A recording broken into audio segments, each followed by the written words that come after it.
Member Clerk, will you please take the roll call of attendance? Is this on? Can people hear me? It is not on. Is your light on? I can't. Oh, its light was on a second Light ago. touch. There There it you is. go. Oh, One Not light touch. staying. Had to kind of hold it's it like the down. bathroom faucets. I can't. Is it on? No. It'll go green when it's on. It It keeps was turning on and green. turning off. It's not Press and staying. hold. Oh, you're telling me to press hard? No, it's Press and hold. there. Press and hold. Oh, boy. She's got the magic touch. the magic touch. Yeah, magic All right, Member Christensen, Here. Member Rebeline, Here. Member Corcoran, Here. Member Antonsen is here, Member Castle, Here. and Member Tyson. Here. Everybody's here. All right, thank you. With that, I would entertain a motion to approve the meeting agenda. So moved. Second. We have a motion and a second. Is there any discussion? Seeing none, all those in favor signify by saying aye. Aye. Those opposed? Motion carries and the agenda is adopted. That brings us immediately to green cards. We'll start with that. I welcome Mrs. Jill Newbold. Good evening. I'm not a huge public speaker. I love talking in like meetings and committees, but this is really not my sort of thing. And I've done it once before about the groups, and I'm doing it once more to acknowledge Dr. Massey. I wrote you a card months ago, and I was going to give it to you, and I never did. So I thought I'd open it and see what I wrote. This should be good. I know it's not bad.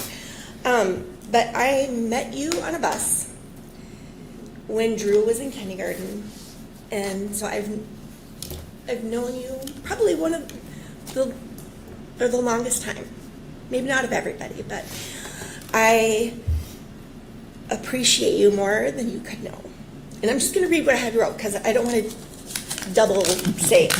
This should be good. If you see me pause it, you know it's because I can't say it all out. Thank you so much. Dr. Massey, I wanted to write you a note of thanks. It has been a privilege to get to know you and work with you over the last 20 plus years. You are a phenomenal leader. You have challenged me professionally and encouraged me personally.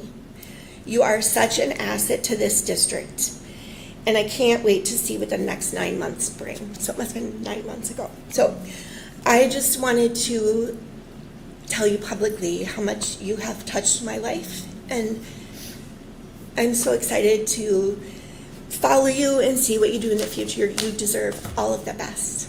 Thank you.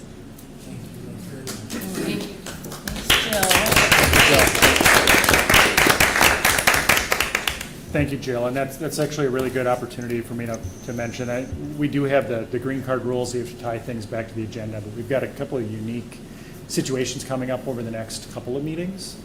So much to Dr. Massey and Mr. Jacobson's chagrin, I think we're going to dispose of that directive for comments such as yours tonight. So thank you for speaking this evening. And as humble as Dr. Massey is, I'm sure he appreciates it. So, all right, with that, we will pivot to our first presentation here, a presentation that we've been trying to get going here for about a year, maybe a little bit longer. Principal Caldwell. Chair Rebeline, Dr. Massey, and the rest of the school board, thanks for having us up today. As Chair Rebeline said, we've been trying to do this for a couple of years, and we've had an email. We were talking actually at graduation coming out, and Kurt sent an email, and these guys have been working with Molly, and they have a short presentation. We have our Army and National Guard recruiters, led by Sergeant Stanton with the Army, here tonight to share really one leg of our process at the high school. We're employed, we're engaged, or we're employed, we are enrolled, and we're enlisted, or we're going to training. I mean, those are the things that we do at the Forest Lake Area High School. The enlisted piece is really important. It's a piece that through Dr. Massey's leadership when he was the principal as well, we have always welcomed our military into our building. I don't see it as anything stopping. They're respectful, as all of our visitors are. We do have parameters where they're up, behind tables. Lots of visitors are welcome, but the military is there on a weekly basis. I'm not going to steal any of their show. I'm going to invite them up. They can introduce themselves. And with that, I'm going to hand it off to Sergeant Stanton. Thank you, Jim. Thank you, Ms. Caldwell.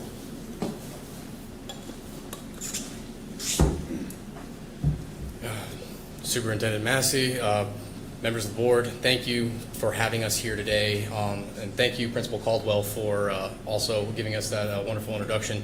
It's been a great opportunity to be in partnership with Forest Lakes School District and the opportunities that we've been able to create for your students. We're up here today with our counterparts with the National Guard. I'm Sergeant Stanton with the Army Duty Active and Reserve. I have Sergeant Kyle Michael, who works with me as well out of our office in Roseville.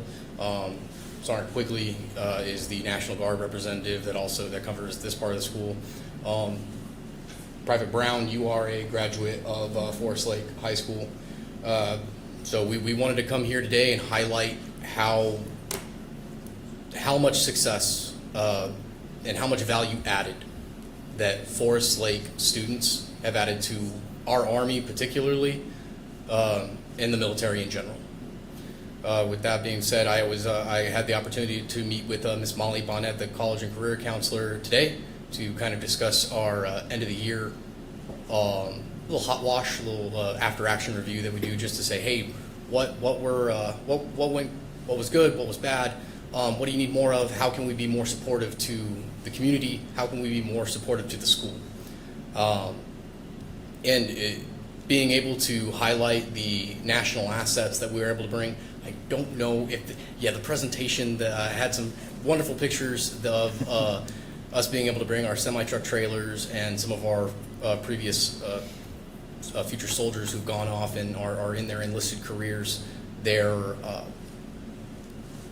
little headshots of just like them doing great things.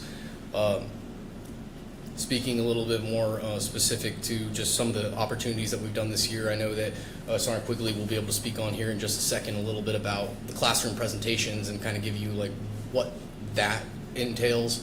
On my end, I can tell you a little bit about how we were able to bring our national assets, semi-truck trailers with a whole bunch of different virtual simulators that the students got to get in and engage with, so much so that I hear that their health and welfare teacher was speaking a little bit specifically that the students are still talking about it. Sergeant Michael, I know that he can add to, as someone who's been up to the school with me during these table setups and engaging with the students during lunchtime and the career exploration day. And then finally, I'd like to give it over to Private Brown to kind of speak of his experience as a Forest Lake graduate and someone in the National Guard right now currently. Sergeant Quigley, do you have anything you want to talk about when it comes to just specifically those statements? Yeah, being in the school, it's I love it. I've been around for 6 years, and this is my first time in front of you guys, which I am. I talk to students all the time in classrooms, and I'm nervous, right? I told him, I was like, I'm nervous for this. So I'll do my best here, but yeah, I've been around for 6 years, in and out of Forest Lake. Forest Lake is probably one of the best schools that I attend to. Otherwise, I'm in Stillwater, in Matamidi. But usually, I love just coming to Forest Lake, the students and the staff. Mr. Caldwell, he's been amazing in these last 6 years. I've known him. All the deans and all the teachers are really inviting for us to come in. We've brought in vehicles. We've done medical classes. We've done MRE classes, just getting in front of these students and engaged with these students, showing them a different side of things where, hey, you can go to college, but also, hey, we have the National Guard. You can stay in Minnesota.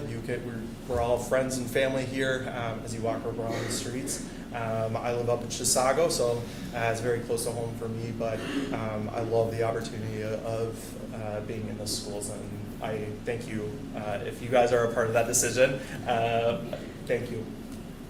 Yeah, just to add on to that, this is my first year recruiting, right? So this is my first time actually in high school, first high school year I had. Just coming into Forest Lake and all this, talking to the students behind the tables and stuff like that, and just being able to talk to them about their careers, not even just military, but hey, what do you plan on doing when you grow up or outside of high school, and seeing how the military can tie into that, and then just kind of opening their eyes a little bit, right? The Army's not just shooting guns and kicking doors down. Like, I do HR for the Army, right? My bachelor's degree is in business administration, so like the things that I do for the Army is really setting me up for my career. Being able to pass off my own experiences and my passion for what I do to them, and being able to just be that extra ear for them and another set of hands to help them out throughout their lives. It's been really awesome for me. Just to tie into that really quick too, we play a massive role in these different which we play like different backgrounds. We play therapists and we play with teachers. There's a lot of titles to us other than recruiters. I know recruiters in the past have gotten like a bad rep, but I've known him for 2 years now. Usually we're enemies in recruiting, but we like to keep it professional. But we have all these different titles, and it's nice to have a little someone outside looking in and communicating with these teachers and kind of giving them an insight of these students that won't talk during class or misbehaving. It kind of puts them back on track. Yeah, to kind of point out the professionalism within the recruiters out here. There was an instance where a young lady was working with Sergeant Quigley, and then she decided that she wanted to work with me, and then she decided once everything was approved, all right, right over to Sergeant Quigley. And though it was one of those things where things could have gotten petty, we put the welfare of the student first and her career first, and shot you over all the information that you needed to make sure that she was able to become a combat medic in the National Guard. So we're doing these things again to the benefit of the students. And before I move on any further, I just wanted to point out that when it comes to the school systems and the schools that we're in, I always put Forest Lake at the top of what's being done correctly and what's being done right. So if anybody is ever wanting to challenge the school systems in Minnesota, I always say what Forest Lake has going for them, after speaking to the teachers and meeting the students on that weekly basis, is that the students that are coming out of Forest Lake are the most prepared, most professional, and most ready to take on that next chapter of life than any of the other students that I've had the opportunity to encounter. So I think that is a great reflection of the school, the great reflection of the school board, and the district itself just being able to, in my book, that number one place where, to be honest, I'm staying here in Minnesota after I leave the active duty Army. My wife, she's from here, so much so that I'm starting to look at properties up here so that I can have my kids in the school district. So thank you guys for setting the standard.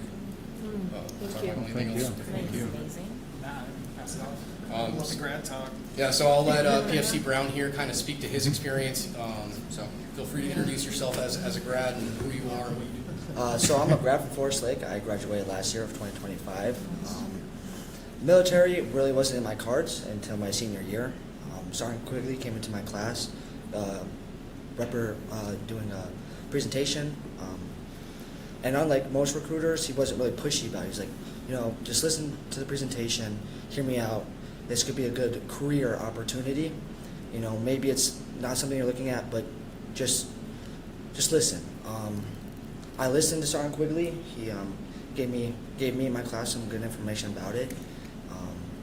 He was really good with his resources, and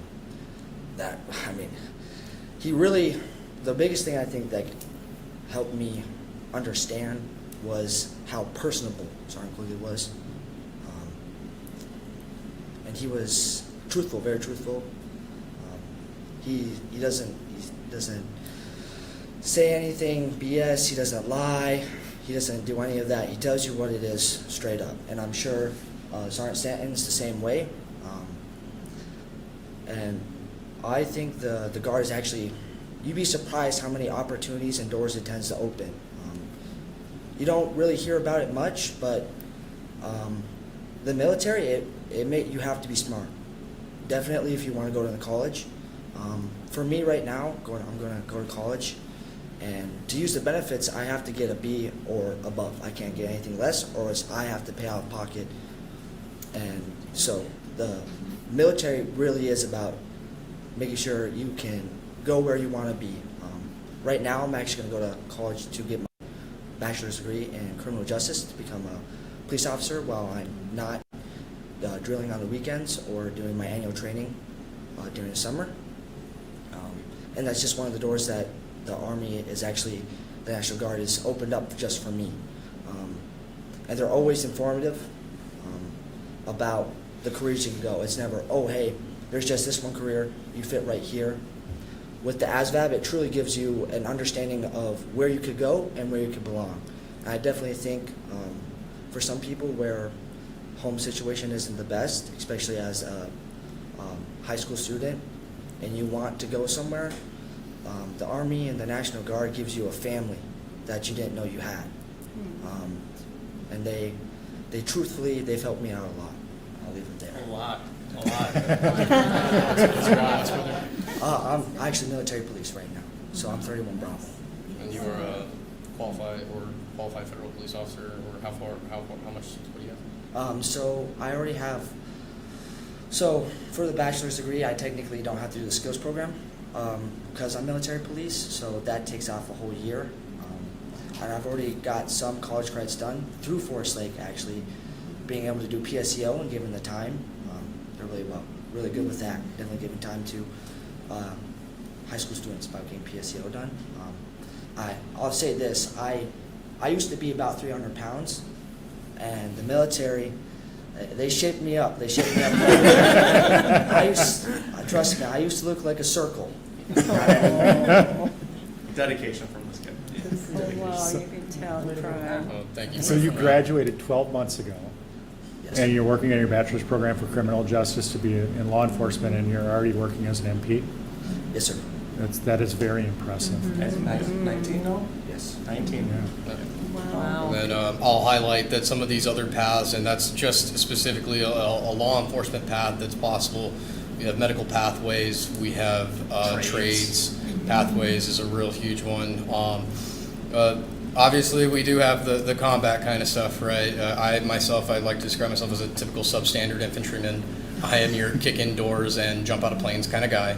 However, right now I'm working on my aeronautics degree, working my way into the aerospace industry. I know that we have a huge push for more students coming into the workforce to enter through the military in highly skilled trade jobs, and the Army is recognizing that we want to continue to help with the transition.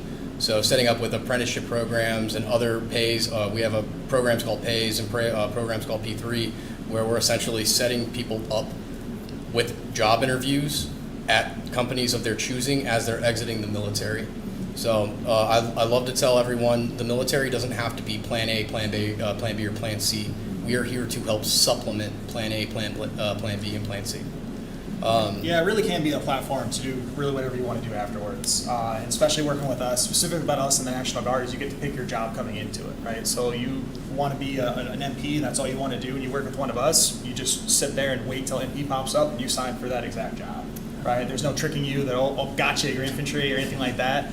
We can't do that if we wanted to, right? That MOS, that job you have is tied to that contract. All of those bonuses are tied ahead of time. The applicants really have a hand on the wheel when they kind of work with us, and they know exactly what they're getting into ahead of time.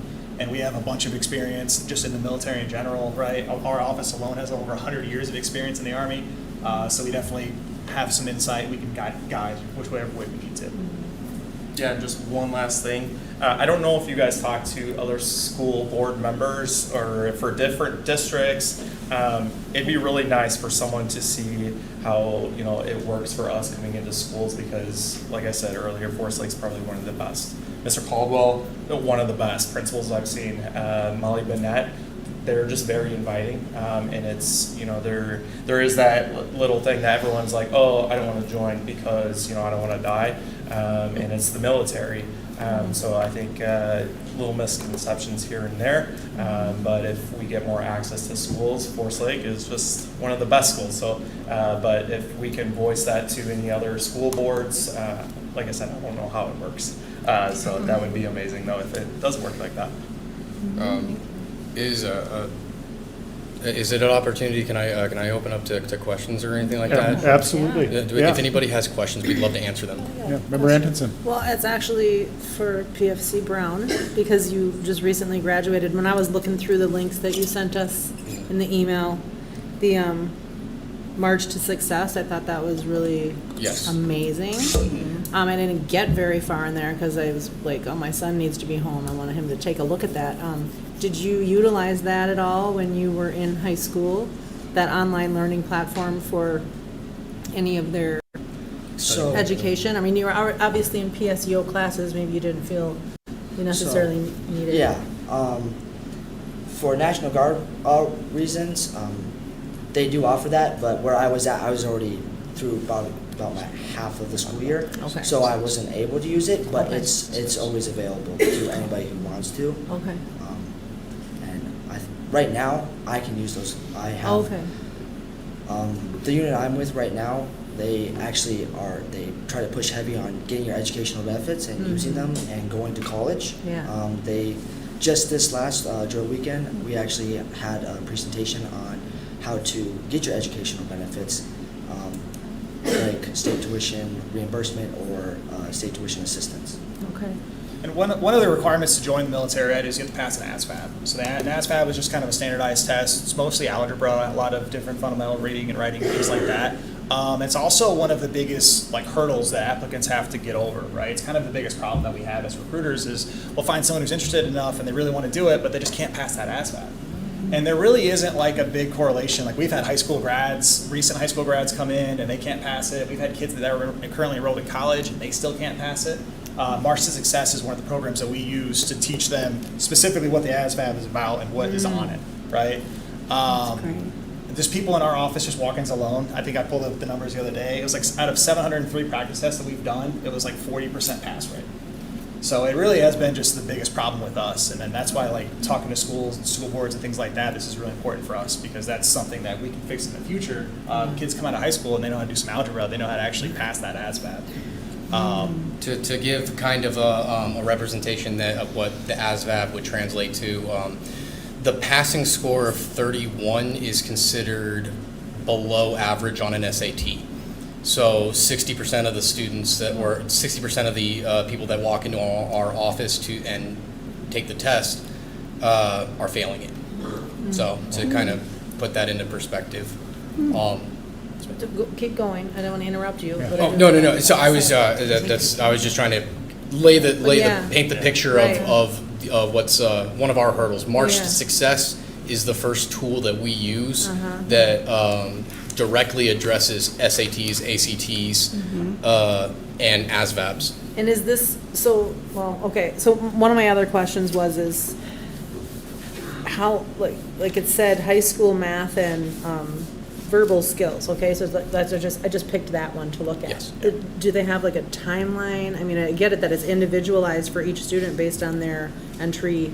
Yes, it's very similar to module learning. When we establish timelines with our students or the applicants that come in to work with us, the first thing that I tell them is I am not here to tell you if you pass or fail. I'm here to see if theoretically you could take the actual ASVAB and pass right now, or do I need to send you home with study material and we try again in 2 weeks, which we've seen a vast amount of success there. Okay. We don't give up on anybody that wants to make this a profession. Okay.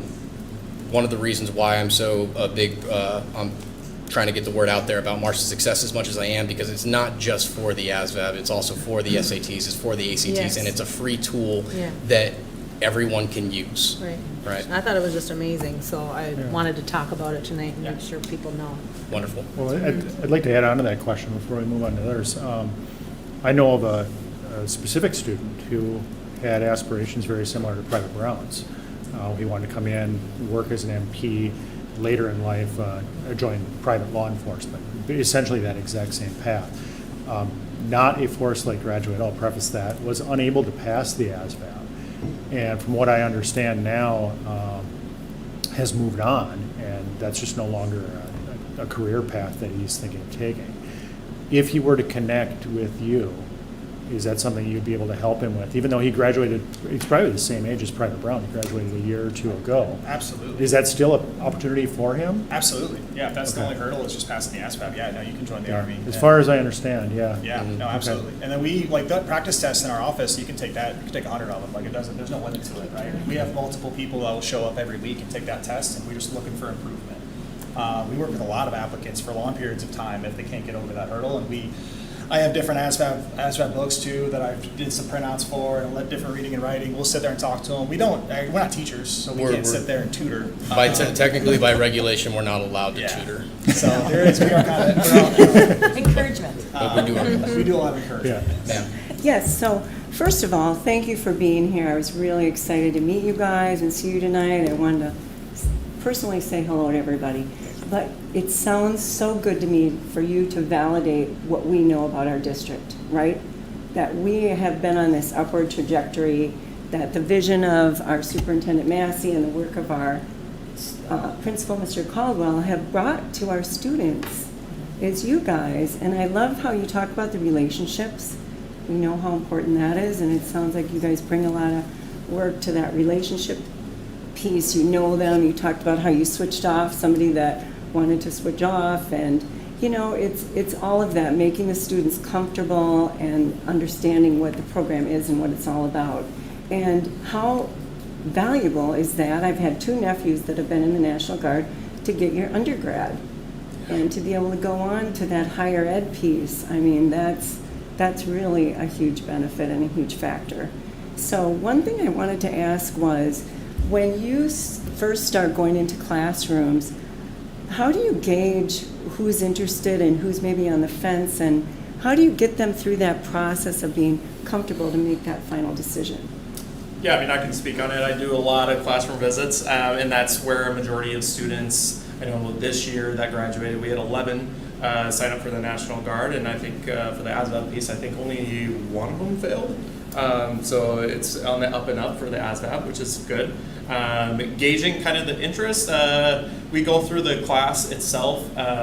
Most of them we do is like a Guard 101 class where they can actually ask questions, and it's a lot of my end not to push it on them, but say, hey, this is an option. Just like active duty is an option. There's millions of options out there. Don't stay at your parents' house in the basement. Okay, like there's options, and you have them. So I'm just here to tell you all about it. And if you don't want to do it, that's totally fine. If you do want to do it, ask questions. And a lot of them, when I do that approach, the soft approach, they're like, hey, Sergeant Quigley, what do you pay for college? So at the end of it, we usually hand out like a piece of paper, and I say like, hey, if you mark yes on this, just realize that one of us is going to shoot you a text of, hey, come into the office, let's see if you qualify, because there's a lot that goes into qualifying to be in the military alone, no matter what branch. So that's kind of how I gauge their interest. Wow, well, thank you for being here tonight.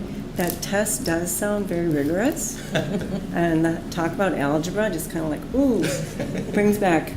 But anyway, thanks for all you do, and thanks for coming tonight. Appreciate it. Member Castle? So besides the ASVAB, there is a portion where you have an aptitude, and then it would be recommended, okay, these are some career paths in the military for you. This didn't happen until after I enlisted, so I don't know if that's happening before enlistment to give people an idea of where they can go. So it's more, I'm sorry, I didn't hear you, sir. It's more of you get an X amount of score on the ASVAB, and these are the jobs that are available based off the score that you did. So you get to see all of the openings, right? If I got an 80 on the ASVAB, then all of the openings are going to be open for me. Every job that the Army has, I can qualify for. Right? If I get like a 35, might have little limited options there, right? It just depends on that each job is tied to a certain line score, which is tied to that ASVAB. So however high you score on the ASVAB, the more options that you have. This is probably a good opportunity to note some key differences amongst the branches. Obviously, I cannot speak on behalf of the Air Force, the Navy, or the Marine Corps. I can, however, provide contact information for them, because the military in general is what I'm passionate about, and making sure that everybody, no matter the route, has that connection. But specifically between us, obviously, the National Guard, their mission is focused here in the state of Minnesota. Their resources are a little bit more tied here to the state comparative to me, where if we're looking for jobs, you're looking for jobs within the state. I'm looking nationally. And when I'm looking at these national level jobs tied to an individual social security number and tied to them directly based off of their qualifications, those jobs, it's a live system. We have seen it before where, infantry, there's 300 classroom seats available, and then one of our, a student, class of 2026, Lucy Dunaway, who graduated from here, she wanted a very unicorn job. You can ask anyone in her family, they call her a unicorn. She wanted to be a military working dog handler. That's very hard to get, but we were able to get it for her. And there was about 5 classroom seats. And I've seen it before where there was 1 classroom seat and we click on the job to reserve it for somebody and it's gone. So I can only ever guarantee the Army. I can never guarantee the job. So I always try to I err on over transparency and keeping it up front that no matter what benefits or no matter what job you want, the benefits across the board are going to be the same. It's a reason like a guy like me is going to school and getting my degree from Embry-Riddle at in aeronautics, and continuing on that pathway. I hope that kind of makes sense. Sure. Okay, so also when you're in the National Guard, there are career opportunities as a civilian, but you have to be in the Guard. My son works at the camp and moved up by Ripley so he could attain a job there as a civilian, even though you have to wear your uniform. But I don't know if that's part of what you talk with the students about as those opportunities that are there, which I didn't know about when I enlisted. But at my last duty station, there were 4 civilians working at Fort Benning because we supported the infantry officer training. And it's like, well, why do we have these civilians? Well, we might go on maneuvers or have to qualify, and they have to still maintain these vehicles.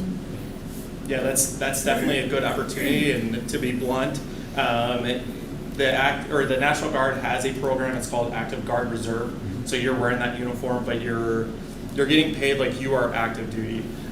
So Monday through Friday, sometimes Saturday, Sunday, like I'll put this uniform on and I'll go to the schools, and that's my main priority is recruiting. Your son, I mean, I'm sure he does something at Camp Ripley. Mechanic. Mechanic, yep, full time. So we offer that program, and then there's also techs, so like mechanics, air traffic controllers. Supply. I mean, there's a lot of full-time positions, so that's what I tell all these kids too. I'm like, hey, go use those benefits for a college degree because it's very important for any job that you want to get.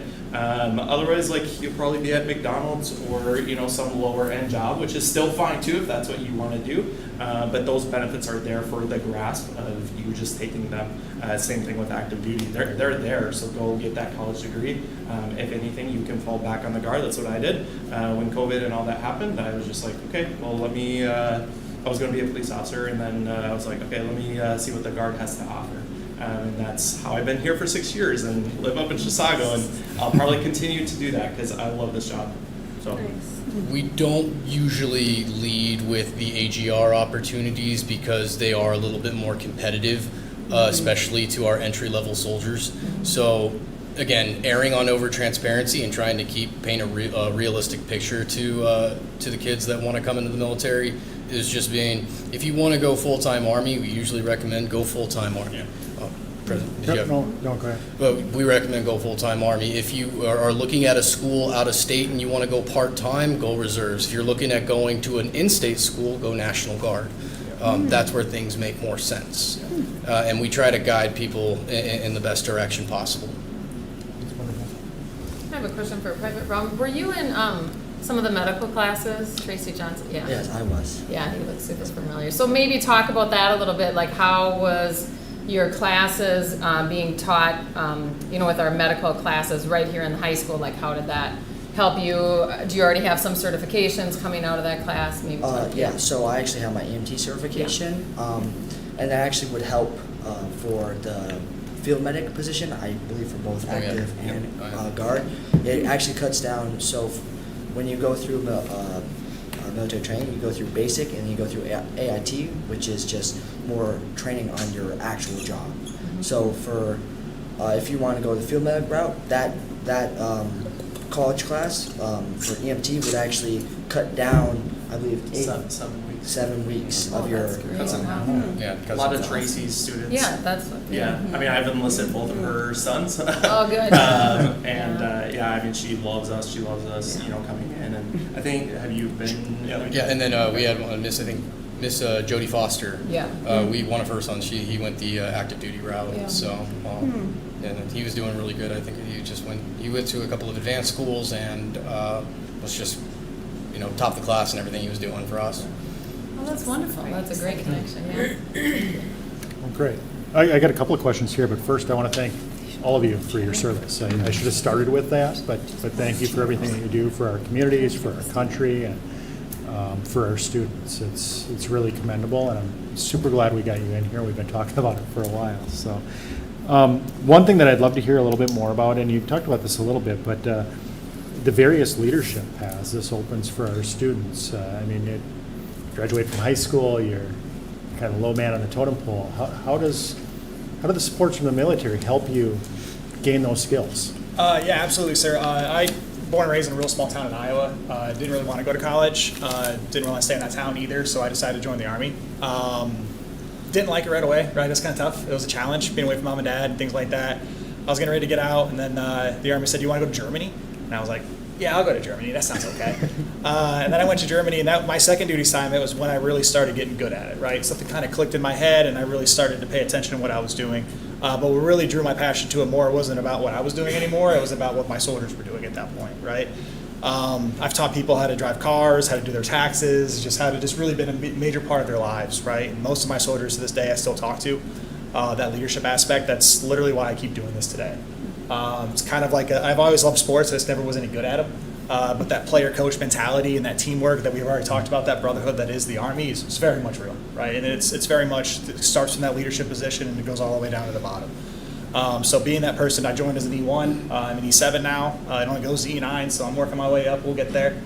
And just starting from the bottom of that and then just continuing going on. And from 18 to I'm 31 now, this has been my life, right? This has been my career. The Army, the military has made me the kind of man I am today. I've done most of my growing up and most of my adult life doing it, and I've been to 20 different countries in my life. I've lived on each corner of the U.S. I've traveled the world. I've met so many people from different areas, and just having that experience and that passion that I have for it, it's super fun. I love putting this uniform on every day, and I love going in there and doing stuff. And also that leadership role. That's why I love the National Guard. No shade on active duty. But when these students are 17, 18 years old in high school, so if they join the National Guard, they're a part of what's called the RSP program. It's the Recruit Sustainment Program. They come to me 1 week in a month. They get paid for it, and they're kind of forced into these little leadership roles of our platoon and people that I've enlisted from Forest Lakes, Stillwater, and Matamidi, just preparing themselves for basic training. So when they go to basic training, some juniors actually get to go over the summer. That's what I did when I was 17. It's a crazy experience. And then you come back for your senior year, and then I take them. I'm like, hey, you guys have been to basic training. These other people I'm enlisting, like, you are going to be in that leadership role. So at 17, 18 years old, mentoring these other kids that are now juniors and as they're seniors, it's crazy to see. It's crazy to see the difference. This guy, believe it or not, was super quiet when he joined, and now he won't stop talking. I could definitely say that on both of our ends, we take we call them future soldier development very seriously. It's not, hey, congratulations, join the Army, and then the next time you talk to me is the day you leave for basic training, especially with our seniors and juniors that enlist early within, whether that be the summer before their junior year, the summer before their senior year. That's an entire year that we're checking up on them, training them, ensuring that we're another voice in their ear saying, pass your classes, stay in shape, stay involved, stay out of trouble, and we're just that second form of accountability for the students. We thank you for that as well. I had a feeling that was going to be a softball, and this is probably going to be a softball for you guys too, but you said that Forest Lake's one of the best school districts to work with, and the way we remain the best is by recognizing what we can do better. So the other question I have for you is, what can we do better? What can the board do to better support the efforts that you're putting into our students and our schools? So, I know that you got anything, Sergeant Quigley, because I might have, you have like the most longevity here. Yeah, I mean, over the 6 years, I would say the only thing really is like being more a part of, I know there's 2 career days, but maybe like a military day would be really, really neat with all recruiters. And maybe we can set that up too with Molly, but that's just out of the 6 years, that's the only thing I would say. That's probably a good one. Personally, I'd love to meet a little bit more of the faculty and staff, just to be able to say, hey, I'm happy to come present in your class. Let me figure out what I can bring and come in and talk and kind of make sure that everybody has the opportunity to hear about the opportunities for you. And then, like Sergeant Quigley was saying earlier, here's the information. You can talk to me about it if you want to. If you don't want to, then you don't want to. Point is, you got a plan. Even if you come in and sit down with me and you've decided that this is not the route, you've left more knowledgeable. On our end, we're always trying to figure out what are more ways that we can support the community. So if there's anything that the school board, the district, or the school would say, hey, can you guys do this for us? Maybe not, but I'm going to try. So. Well, yeah, please reach out to us if you think of any of those things. And I'll actually add a little bit of my personal story here. Just those discussions, like you were saying, with students, even if they don't end up enlisting, it's going to help them build their future path. I spent a lot of time talking to recruiters when I was in high school. I actually I scored extremely well on the ASVAB, so I got lots of phone calls. I got lots of opportunities. I had officer opportunities, and just working with, I worked with primarily the Army and the Air Force, but just working with those recruiters and having those discussions about what do I want to do when I grow up, it really helped me kind of answer some of those questions when I was young and still trying to put that together. One of the other things that I would add too is a great deal of respect for the kind of characters that you guys build.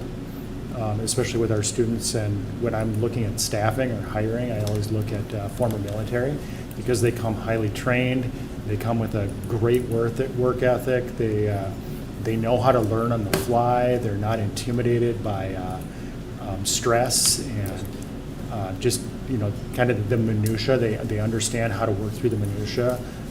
And I work in cybersecurity, so it's a pretty competitive field to get into right now. And at a job opening for 3 days, I got 380 applicants. And one of my first screening processes is, okay, which one of these are either in National Guard now or retired soldiers that are looking for their next effort, have had that military training. So that's one of the things that I look for as well, because I know how good of a job you do with kind of building that person and preparing them for the next stage in their lives. So.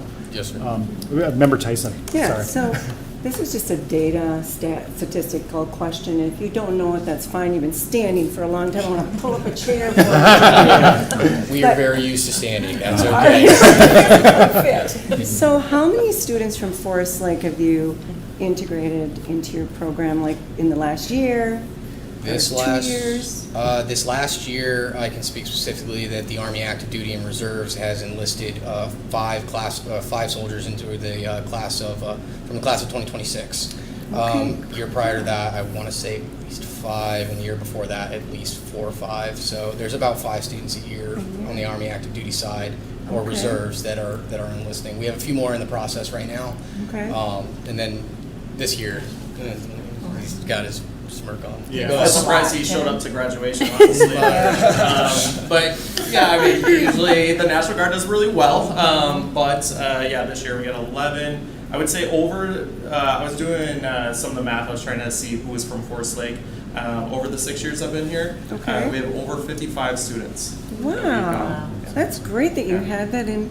Yeah, You yeah. figured I did out. it earlier this morning to Yeah. prepare for it, but yes. I'm glad I When you stay somewhere for asked. 6 years, That's it's easy in- to get that Yeah, stuff. yeah. Our active duty side, we're usually on a 3-year assignment, and then it's off to the next thing for us. So that's why we don't have the opportunity to build the rapport. However, I'm staying here, so and after I'm out of recruiting, If I stayed somewhere for 6 years, it'd be pretty good too. That's great. Listen, these guys won't be here. They're kind of wasting their time. I'll be here for another 7 years, 8 years, 9 years. Who knows? Now, in fairness, That's Sergeant very Quigley, impressive, and I have one more question. Yes, ma'am. I want to ask Superintendent Massey, do you remember or recall what year it was started? Because I know my daughter graduated in 2012, and I think it was 2010 or 2009 that we started. Well, we've always had Jim knows, Mr. Caldwell. we've always had recruiters. When I Right. got to the high school, they were largely in the career office, That's what I and remember. not in the cafeteria. We had college Okay. recruiters in the cafeteria.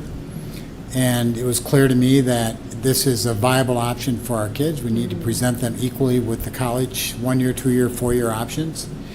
So we now and continue to have our service recruiters in the cafeteria once a week, however frequent that is.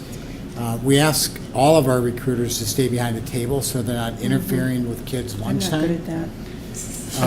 And we need kids to approach them versus going Okay. to interfere with their social or lunchtime. That's why being in the classroom, I think, is important, getting information in front of them.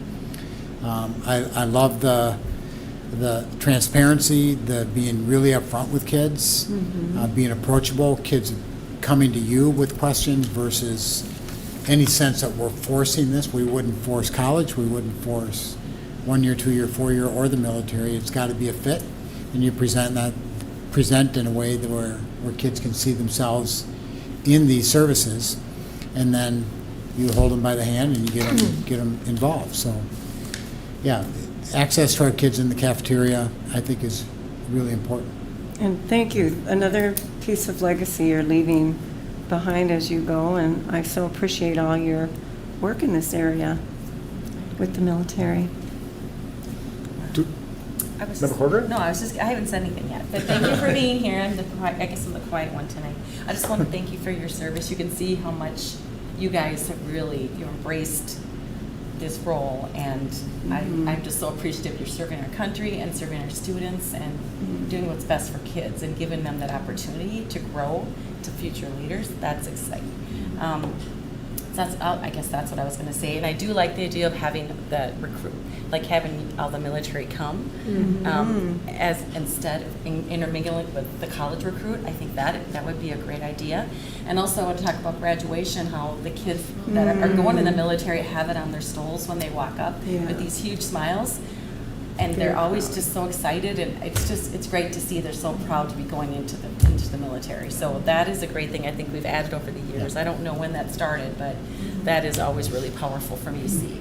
So, but thank you again for being here. And yeah, I mean, I think you guys have just the passion that you have and excitement. I think it's very infectious, and I think we're really lucky to have you helping our kids. So thank you.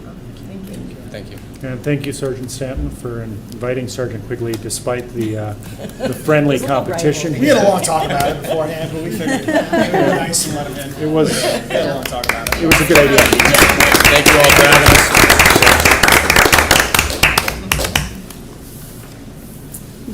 All right, that will be a tough act to follow, Wow, but I have I'd a, say. I have a 9:16 report for everybody, and that's relatively light, as the meetings at 9:16 over the summer are. We did some staff recognition for teachers that had a combined 80, almost 80 years of service. Approved a couple of school board policies moving into the summer. We did approve our FY27 budget, being that the next time we meet won't be until July, so that needed to get done. Also set intermediate district tuition, membership, and access fees. And then we had a great deal of 26-27 contract approvals. And I will leave it at that. If anybody has any questions on that, please reach out. Do you have a question, Member Tyson? Yeah, well, I can ask my questions on 7.4. I'll do it then. On 7.4. I can ask my Volunteer questions. facility. Oh, LTFM 4, Yeah. yes. That was actually something that we handled at the board a couple of months ago, and it's now trickled down to Right. us. But yes. Yep. Sounds good, thank you. All right, with that, I would entertain, well, I would first ask if anybody has anything that they would like to pull from the consent agenda this evening. All right, seeing none, I'd entertain a motion to approve as presented. So move. Second? Motion is second. All those in favor signify by saying aye. Aye. Those opposed? Okay, that motion carries. Bringing us to action items, certify the school district population. Dr. Massey. Thank you very much. This is an annual process required for us that ties into community education levy certification, or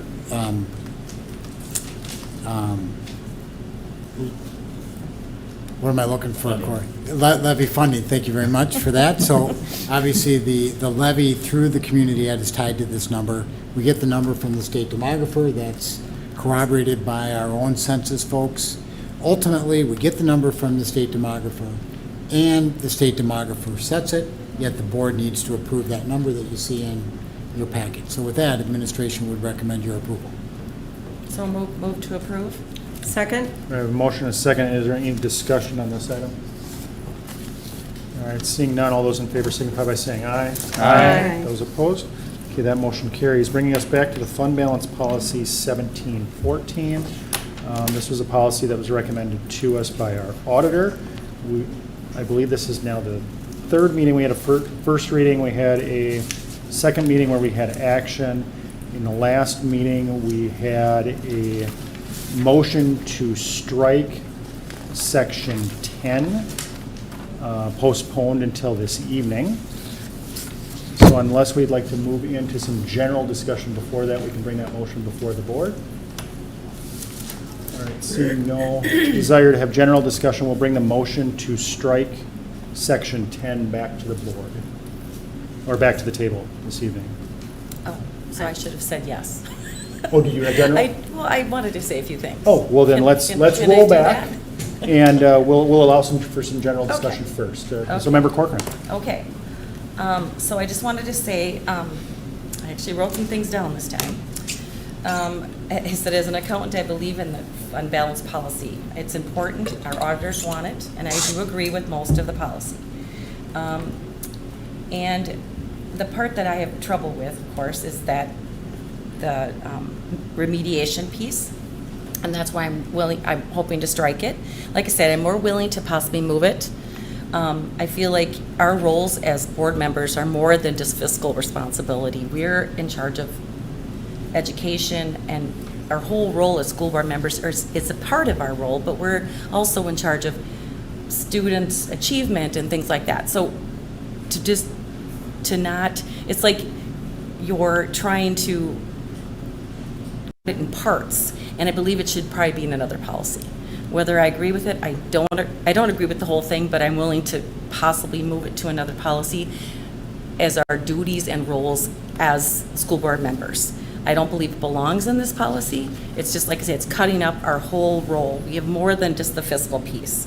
So, and also I believe the whole idea of it all is going to impact Dr. Renberg, ID's staff. And I said, if she's basing all this on estimates, and the estimates are incorrect, let's say special ed funding, it's an influx. We can have between $500,000 to $1 million flux of special ed money. We have no control of when it comes in, and she's building all this on estimates, and we are going to be, so let's say the estimates are low. And then when it comes to the audit, and the audit all flows through, and the audit says, you guys are great. So all this time, it wasn't even, we're being penalized for things that aren't even accurate at the time. It's all just an estimate. It's not real until the audit is done. So it's kind of putting, and also the public, you're going to say, oh, you guys are not doing a good job, pretty much. You guys should be in remediation because you guys aren't getting the 6%. And in reality, it's just a timing issue. So I feel like that's why I don't believe it belongs in here. I believe we could have accountability in another policy in a different way. So that's what I would like to say. And like I say, I know as an accountant, I know it's accountability, and for our auditors, we need to have this policy in place. But I would like to strike that last piece. And you know what? I will work with whoever, Chair Eveline, to kind of work and pull it and kind of maybe massage it a little bit and change it a little bit and move it to one of the other 100 policies. But I just don't believe it belongs here. Okay, do we want to bring that motion back to the table, or Member Castle? So, did you find another policy that it would? I have not yet. No, I've had a kind of a crazy couple of weeks, but it's been on my mind. So I haven't totally decided because we have to talk more through it. But like I say, it's not our whole job. So I believe we should be accountable for more than just the fiscal responsibility. So I believe in accountability, but not right here. So yeah, I'm willing to look at other options and move into somewhere else. Would you consider that if at the end of the year everything was all hunky-dory, then we can reinstate those in arrears or? Well, that's another something? thing that we have to be, then, let's say we're doing the remediation and we're like, oh, you guys shouldn't, it's kind of, it's reprimanding or or penalizing things that aren't even really true. Like I said, we have no control of the money coming in. We have control of our budget. We have control of the way we spend our money, but you have no idea, you have no control of the timing of the government. We've had times when the state has held back our money. We've had things, I mean, special ed funding, but also other things that hold back. We have no control of that. So that is really hard for me to be accountable for things that I am not in control of. So that's where I have trouble. So I don't know. I don't know, what else do you guys want to say, but. Member Tyson? So, for my part, we have already had robust discussion about this. Yes. Member Corcoran is repeating points that she's already made. Yeah. I've had the community reach out that have listened to the discussion and agree that that does not belong here. Have you, Member Castle, had a chance to look at other policies that you would like it placed in? I think it's fine in this policy. Okay. Excuse me. You know, and just a little aside here, today I was filling out the MSBA board survey, and, you know, several of the questions about financial responsibility as a board member, and one of them was, to what extent does our board provide guidelines for budget development, including clearly defined expectation for a reasonable fund balance? And, I mean, obviously, this is the first time, I think, as a board, we're putting it in policy. Yeah. So, and another one was in adopting a fiscally responsible yearly budget aligned with our strategic plan. So it just got me thinking about this, too, here on our agenda. And I am not opposed to moving it somewhere else, but I don't think, I mean, I'd be curious to hear more about what that would sound like in writing. And I think if we are ultimately very responsible for being fiscally prudent in the district, that it is fitting that if we have some major problem, I don't know the best way to figure it out either. I don't want to create more work for Chrissy, remember her, Director Renberg Eide, excuse me, I can see you right there. But I also don't want to just say, oh, let's strike it here and we'll move on, and we're not going to deal with this until after the election because we can't seem to agree upon anything across the table here. Member Christensen? Well, you know, lots of things have already been said. I guess I have a couple of questions. So we've had a really robust discussion at the last meeting, and I'm looking at it now, and it looks like that only two things were changed where it's bolded there. Is that correct? So after a lot of robust discussion, there wasn't a lot of changes. Is that what I'm? We did not make any changes to the policy that was before us. Those were changes that were recommended through the Finance Committee, I believe. Would So that be correct? excuse me, these were the Correct. changes that were at last time? Yes. Okay, Yeah. sorry then. Correct. But anyway, what I wanted to say is, again, I would like to just go back to the fact that, you know, we set budget and parameters, and then we hire people who are professionals to do the work. And I just feel like Director Renberg Eide was here last time and was, you know, saying that it could be difficult or different points of view, and I just, you know, defer to the professionals. I mean, that's what we hired the Director of Finance for, and also to Member Corcoran's point, I mean, if we really need to have this, we could have it in some other policy and says if, you know, our student achievement dips to XYZ, we also give up our paycheck, or if our, you know, whatever dips to whatever, we give up our paycheck. You know, I just don't think, I think that is a really good point that you didn't bring up last time. Yeah. That there's a lot of things that we are responsible for as school board members, and to just kind of single out sort of one thing here, that number one, and then number two, to kind of go against, or not against, but like go against a recommendation that the professional staff is making to us. I don't feel like it belongs in here either, and I feel like we should just be able to have a discussion about it. Maybe we could just say, again, you know, let's pass it as is, take out 10, and then we'll agree, you know, in the next month or whenever to find somewhere else to put it. I think that would be a good compromise. Yeah, I agree. Member Tyson? So I just want to add that, you know, Member Corcoran, and we've talked about this almost like, I feel like it's just so repetitious right now, that the budget ebbs and flows, which we have no control over. So this is just not appropriate in this fund balance policy to be there. It could be under our 100 section, but this is not an appropriate place for it.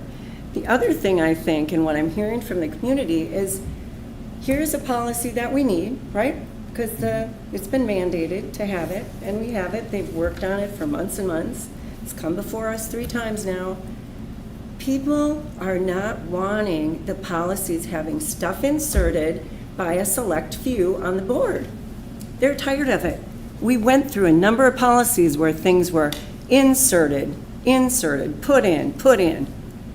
Can you bold it? Can you resend it so we know what's been put in?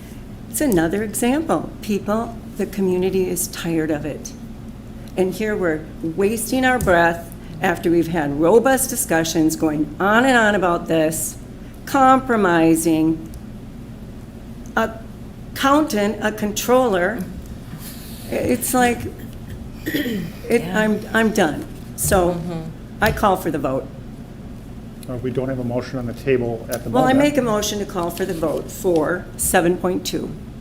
So we can bring back the motion that is currently on the table about Of striking it. striking Yeah. Let's just section 10. call the vote. We've talked about it enough. Okay, we'll bring that motion back to the table on, without objection. The motion, well. The motion to strike section 10. Are you sure we've talked about this 3 times? This is the 3rd time the policy's been presented to the board. The first time it was a first reading. Okay. The second time we had it Oh, it open was for last time. Yeah, discussion. okay, And that's you're when we right. got, I don't recall exactly who made the So motion or the moved. second. Did you make the motion? I thought somebody made a motion. No, I did it by Okay. unanimous consent. There was no objection to bringing the motion back to the table, so the motion that's on the table right now is to strike section 10 in its entirety. Does that capture the? Yes. Okay, so strike section 10 in its entirety. Is there any discussion on that amendment? I don't see any, so I'd like to add some comments to that. I agree with Member Castle that this is a fine place to put it. I think we could put remediation efforts in some of our student achievement policies in those likely locations. But I also agree with Member Corcoran that it could be consolidated in some of the 1,200 policies that we've done before. In fact, there is a legacy 200 policy, or a 100 policy, I can't remember exactly which number that was, that addresses board member pay that is still out there because it needed to be redone. It could be in that as that gets upgraded into the 1,200 policy. I'm open to all of those ideas. My hesitation on striking it from here on the, I guess, the premonition that we'll add it somewhere else later is that later will never come. We've had decades to have a fund balance policy and it hasn't happened. We've also had decades to put accountability into the board member policies and it's never been done. So seeing it in here now, I would vote against this amendment at this moment without knowing for certain that it's already included somewhere else. However, I would be for removing it from this policy once it is already inserted into another policy. That's my personal feeling on it right now. I agree with the chair on that. I just, I think we need to, I think it's important to have accountability, be transparent about the accountability as a board to the public. And so I don't feel comfortable taking it out of here completely, just without knowing where it's gonna go or how we're going to reword it and redo this somewhere else. And you brought it up last time that you would be willing to do that, but we, you know, said the same thing tonight without providing any kind of plan for it. So I was kind of hoping you would come with some And idea. why should she come with it? This is your wording. It's You not guys my come with wording. I it. didn't write it. I didn't write it. I Who didn't wrote it? either. Don't accuse me of things Who across wrote the it? table. I didn't do Mark it. and Who Kurt, wrote I'm it? assuming. I'm a, I didn't write it. No. Well, Kurt must have Where did wrote it come from? It Kurt just wrote it appeared. then. I believe the board It was chair added. wrote it. I proposed the idea to the or the finance committee, and this is what came out of finance Oh, committee. we did not have this, we did not want this on there. That was added after. Mm-hmm. That was definitely added after. This was an addition after the finance committee. So- Do we have any additional discussion on the amendment that's on the table? Well, I just want to say that it's been decades since we've had this policy, and you're holding it up because you inserted your own personal language. So I'm ready for the vote. Let's Yeah. do it. Let's get it done. Okay, so the vote that is before us is on the motion to amend the policy to strike section 10. Is that well understood? Yep. But Okay. this vote does not vote on the whole policy No, yet. just- Correct. This is amendment. just on the amendment. To strike. And a vote in favor of this is to strike that section 10. A vote in the negative is to retain section 10. If that's clear, we can move forward. All right, all those in favor signify by saying aye. Aye. Aye. All those opposed, no. No. Okay, the motion to amend fails. We do have a motion and a second on the table to approve of Joy. Does that carry over with the motion to postpone, or should we just do that again? We gotta do it again. Pardon me, just what carryover? The motion to approve the policy, since we postponed the amendment. That Postponement was laid on the table. Yeah, You so, would bring it back. You do not need to restate the motion. It's important to clarify the motion. okay, that's what I thought. So, without objection, we'll bring the table to approve the policy as we'll bring the motion to approve the policy as presented from the table. Seeing no objection, that's Can I- the motion that's on the table. Or were you objecting to that? I'm not objecting. Okay. I was gonna make a motion to amend. Oh, Like, okay, yep. If we approve it as it is now with the plan to work together to come up with a different place to put this, or, and Yeah. come up with a plan to do it and a time frame. Another option that we have is we have 1 week and one more meeting before July. Director Renberg might lose some sleep if we don't get this done tonight, but we could postpone this motion to bring back other options. For She input needs- from the director. Jean, when do you need Please. it done by? Just a note, just wondering, as we look at this, with that in there, and if it does get approved, what are you looking at for a timeline of implementation would be important for our department to understand. That also might play into the motion that's on the table, Okay. of how much time you have to make that. I would ask that potentially you implement it starting in the 26-27 school year, so with that, so it you would know, start in it September? would, yes, September Or would late be the Oct- first opportunity, which gives Okay. some time for the board, because 1 week is probably not enough for any of us to do all of that. So, again, the other thing is just the annualness of the audit.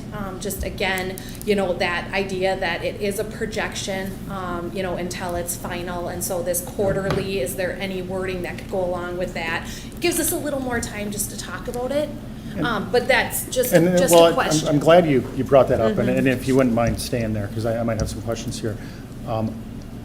I heard some great ideas around this, being that this is a projection. From what I understand in the accounting parlance, and I'm not in accounting, but my understanding is, say the payments that are made to board members, if there's a projected shortfall, you could, instead of making those payments, you could flag them in the accounting software to say that this money is set aside or in reserve for board members. Should the projections be incorrect and the audit show that everything was fine, then those payments could be made, everything could be normalized and balanced at the end of the year. The language that's in here right now doesn't really allow for that. Right. I'd be very open to making modifications to this language to allow for that, to allow you guys to do the work that needs to be done. That way we're not guessing. That way it doesn't put you in the position where you feel like you're taking, like, just for me, you don't feel like you're taking something away from me. Yeah. It's a And very big it's liability on one person to Pre- say that that's precisely. it when we have fluctuations that are significant in tuition billing and special education that can come through. We have proration right now at 97%. Is it going to be 97% for special education revenue or not? And I can't tell you that for this year, and we're in June, and that's just a difficult position to be in. And, you know, we be conservative so that we can, you know, have the fund balance that we're looking for in this policy. So the reason I asked you to stay up here, because my question is, well, what if the projection goes the other way? So say Yeah. we say your projection's at Right. 6.1, There you you keep go. making the payments, and then it falls short. Is that just the accepted risk that the board is taking, that once the payments are made, the payments are final?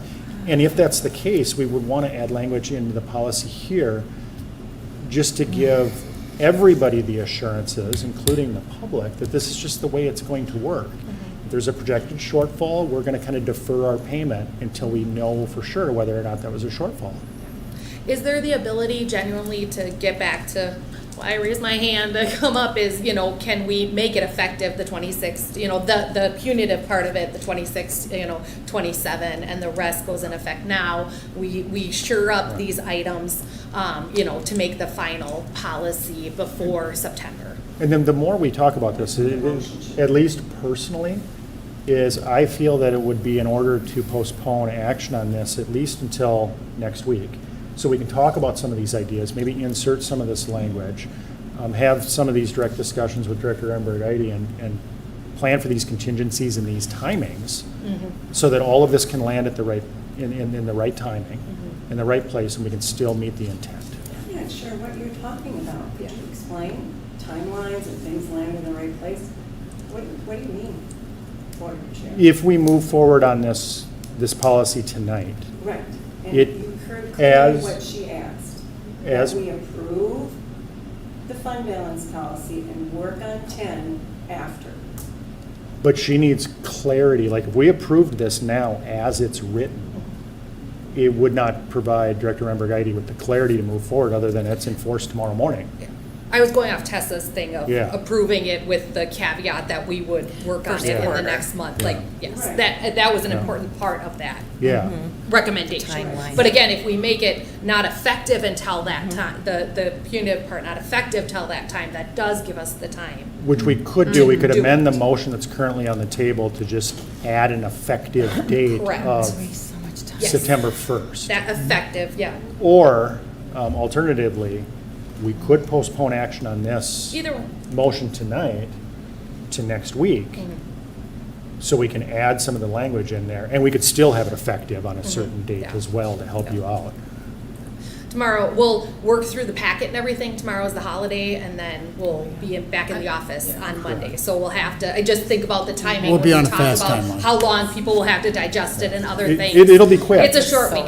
Yeah. Or, to your point, we could make it effective on September 1st, and that would give us time to amend it between now and then. Correct. That's what I was, the amendment, Tessa, great, you know, suggestion and conversation. Member That was Christensen. what I was going for. Could I just make a point? I don't know that we need to put this off again until next week. I mean, the finance committee has looked at it, we've looked at it. So I think either I would like to defer to the professional experience. We could approve this and put in whatever language that this will be effective later, or that we will figure this out later. I mean, like you said, tomorrow is a holiday, and then we already meet again Thursday. I just feel like we've already had plenty of discussions. I don't think we need to Member put it. Tyson. So I just want to clarify what Member Christensen just said. Is that your ask?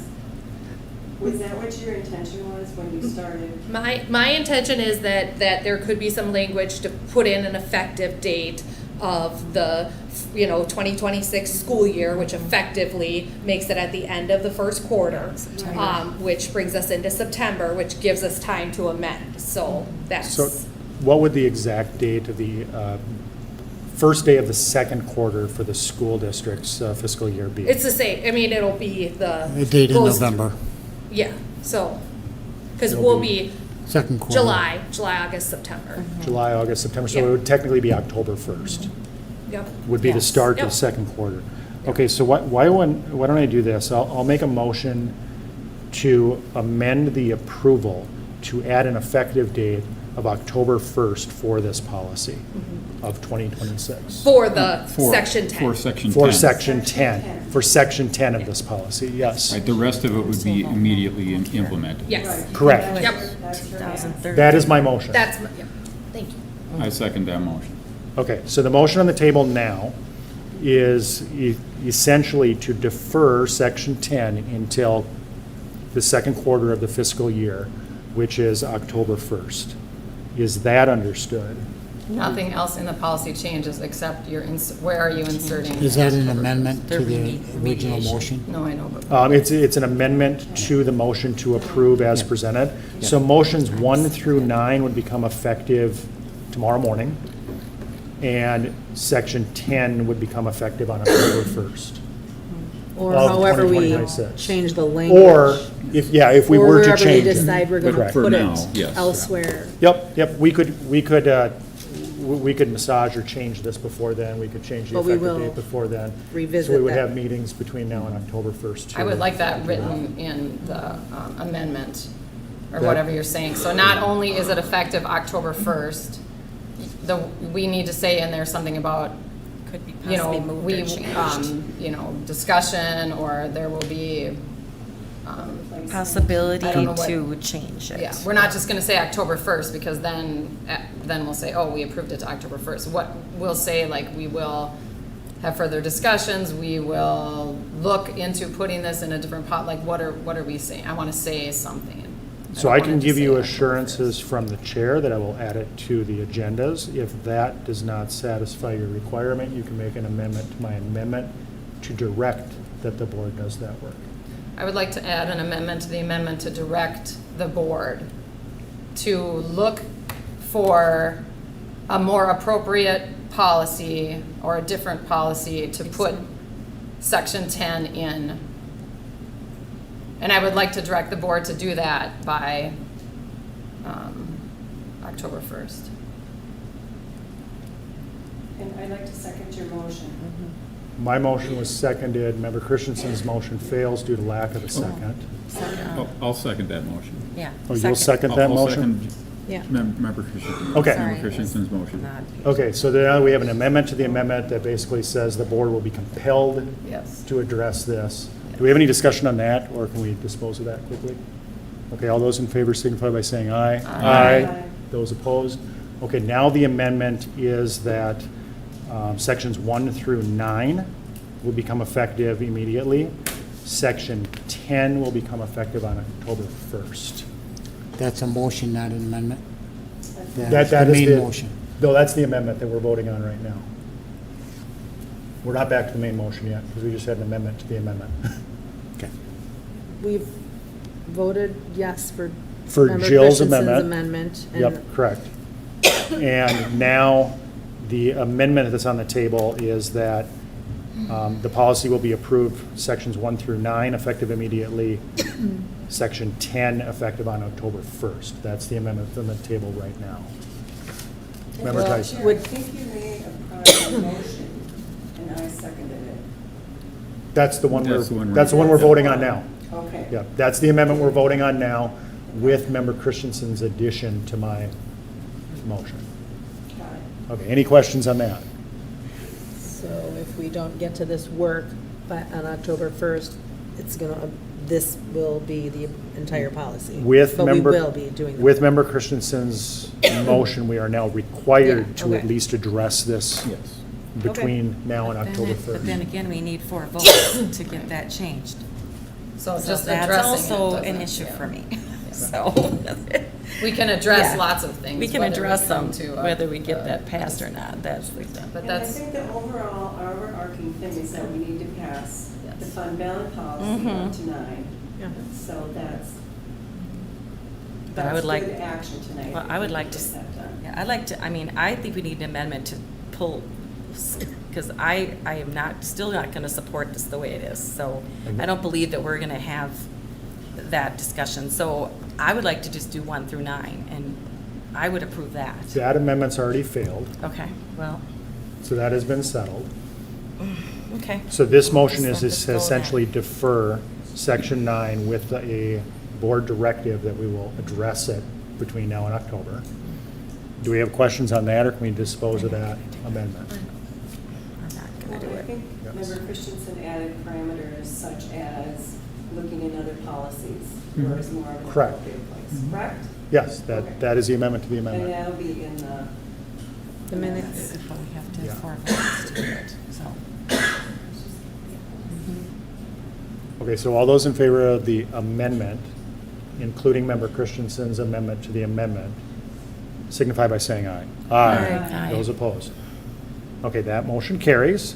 We are now back to the main motion, which is essentially identical to the amendment, in that the policy as presented will be enacted, sections 1 through 9, effective immediately. Section 10, effective on October 1st of 2026. And the stipulation that the board address section 10 prior to October 1st. Did I capture that motion in its entirety, Joy? I believe so. Thank you so much. Is there any other discussion on this motion as it stands before us? No. Okay, seeing none, all those in favor signify by saying aye. No. Those opposed? Nay. I believe motion carries. Which brings us to 7.3, the budget adjustment. Director Ambergati. Thank you very much. I think Renee will get me going here.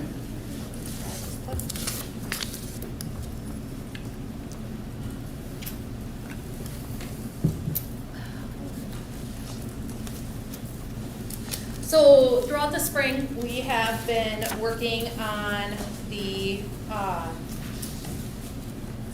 FY '26 budget. So it is the standard for Lake area schools to bring a revision in the spring.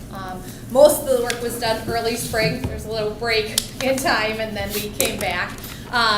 We did get this out to the finance committee, not on May 21st. We had a shortened committee meeting that night, so it was sent out later in June to the finance committee. But I did just want to review it for the public and the board. I believe that you all got this a couple weeks ago here. So we'll go ahead and just go through the budget adjustment, and then I am just going to run through the slides that we run through at our finance committee meeting each month and review our budget status based on the new adjustments. So again, the budget revision for FY '26, Jackie Hegel, our auditor, came into our March finance meeting and talked to us about the revenue that we were seeing. We did see an increase in the revenue and also that increase in expenditures that we had been talking about. So I'm just going to outline each one of those areas. We start with the general fund. So the general fund in the revenue area, overall, when we looked at the revenue, we were able to adjust up that revenue based on the initial projections by about $818,000. That was a true up from FY '25. So ADM is kids in seats every single day. So if they're in that seat for 73 days, we get paid for the 73 days. And so at the end of the year, we figure out how did we end up? Were we, more kids there at the beginning of the year, and then as we know, we go through the school year and lose kids, so we start above the projection and below the projection, and how did that all go with timing even within the month? So that was a great true up for us this year, so that was a really good one. We did have a reduction federal grant-wise. A couple of our high school grants through the Department of Education expired out, and so we were able to spend those out last fiscal year at the end of the year, so we didn't carry them over into this year. So we reduced that revenue down. We added summer unemployment revenue. Again, the legislature came through and funded that third year like they had said that they were going to, so we added that to the revenue. Special education revenue, that was a big deal that we talked a lot about in the finance committee. We talked about that tuition adjustment. And so when the tuition adjustment came through, we had less kids that were going to schools outside the Forest Lake area schools and getting those special education services that we owed money to than we had the year before. That is rare. So we did give a phone call as part of that process to the Department of Education. Paul Farron is the expert in special ed there that we always call up. And we said, okay, like 95% of the time, your tuition is never going to go down. It's usually going to go up. But ours went down. We see these kids went out, Director Wilson and I sat down and we looked at every single place that our kids go out and tuition out. And we identified which kids ended up coming back to Forest Lake or moving out of the Forest Lake district, so we no longer paid tuition on. So we did all of that work, and it was justifiable that our tuition actually went down, what we owed people, which meant we got more revenue in for special education. It's an anomaly, again, doesn't happen often, but it was a big number, so it was about $1 million in that. When you do that, you have to look forward. So I was using a number from the year before, so I'm going to say it's going to go up because we always know tuition goes up. Well, if I say it's going to go up by $400,000, but it actually went down by that, your spread is $100,000. Excuse me. So we want to make sure that we're getting that spread. What's our starting number for what we're looking at for FY26? So that's where the additional $500,000 came in. Is saying, nope, those kids are really gone. They're not going to be back at those schools. So North Lakes Academy, Lionsgate were the two that were the major ones that were different. Mm-hmm. And so again, we were able to push that revenue up and have that new base. Medical assistance funding, 3 years ago now, we hired an amazing staff member, and sometimes, it takes a little bit to get everything rolling, but she has more than paid for her position.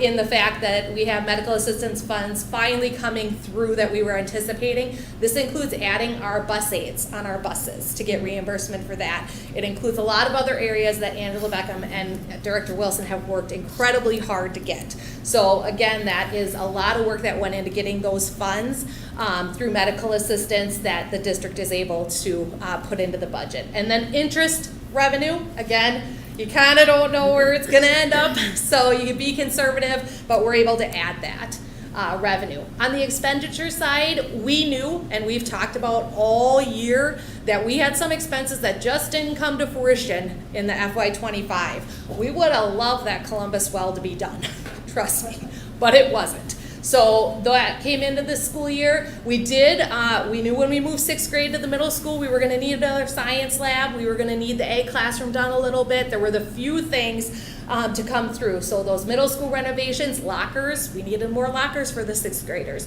So again, minimal cost for a huge move of moving all those students to the middle school, but we did have to do a little renovation to the building to make that happen. So that moved over into FY26. We had some bus lease purchases that moved in when buses weren't ready in time. So usually we get them in June. We didn't get them till August. And in fact, didn't get the hitch buses until December. So again, just moving those items in. And then grounds equipment is another one that, again, we're just working through. You place the order, you think you're going to get it in time, and you don't.